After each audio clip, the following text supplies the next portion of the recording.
Hello guys, welcome to our YouTube channel. 2 days back అయితే మనమైతే ఒక వీడియో అప్లోడ్ చేసాము. ఈ మంత్ 5th ఆర్ 6thలో అయితే ఎంసెట్ రిజల్ట్స్ అయితే వస్తాయని అయితే చెప్పాము. కానీ అవైతే రాలేకపోయాయి. అసలు చాలామంది కామెంట్ చేస్తున్నారు, అసలు ఎప్పుడు వస్తాయి ఎంసెట్ రిజల్ట్స్, ఈ మంత్లో వస్తాయా నెక్స్ట్ మంత్లో వస్తాయి అనేది డీటెయిల్గా అయితే వీడియోలో అయితే చెప్తాను నేనైతే. మీరైతే వీడియో అయితే ఎక్కడైతే స్కిప్ చేయకుండా చూడండి. సో టాపిక్లోకి వెళ్తే అసలు ఎంసెట్ రిజల్ట్స్ ఎందుకు పోస్ట్ పోయినాయి అనేది అయితే ఫస్ట్ వచ్చేసరికి అయితే మన ఏపీ గవర్నమెంట్ అయితే చేంజ్ అయింది. ఫస్ట్ అయితే 6th ఆర్ 5 అయితే మనమైతే చెప్తారని చెప్పారు. రిజల్ట్స్ అయితే మన హేమచంద్రారెడ్డి గారు అయితే చెప్పారు, ఎడ్యుకేషన్ చైర్మన్ గారు అయితే చెప్పారు EAMCET education. And so sir అయితే ఇప్పుడైతే రిజైన్ చేశారు జాబ్కి అయితే, ఎందుకంటే గవర్నమెంట్ అయితే చేంజ్ అయింది కాబట్టి సార్ అయితే ఇప్పుడైతే రిజైన్ చేశారు. అండ్ ఇంకోటి వచ్చేసరికి ఏంటంటే పైన ఉన్న ఎడ్యుకేషన్ డిపార్ట్మెంట్ వాళ్ళు కూడా మారిపోయారు ఇప్పుడైతే ప్రజెంట్ అయితే, ఎందుకంటే డిపార్ట్మెంట్ పైన అయితే గవర్నమెంట్ చేంజ్ అయింది కాబట్టి.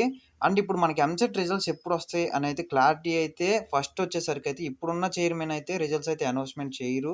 ఎందుకంటే పైన అయితే మనకి పర్మిషన్ అయితే తీసుకోవాలి ఎడ్యుకేషన్ మినిస్టర్ది అయితే. వీళ్ళైతే రిజల్ట్స్ అనౌన్స్మెంట్ చేస్తారు. ఫస్ట్ అయితే ప్రమాణ స్వీకారం కంప్లీట్ అయిన తర్వాత రిజల్ట్స్ అయితే అనౌన్స్మెంట్ చేస్తారు మ్యాక్సిమం అయితే.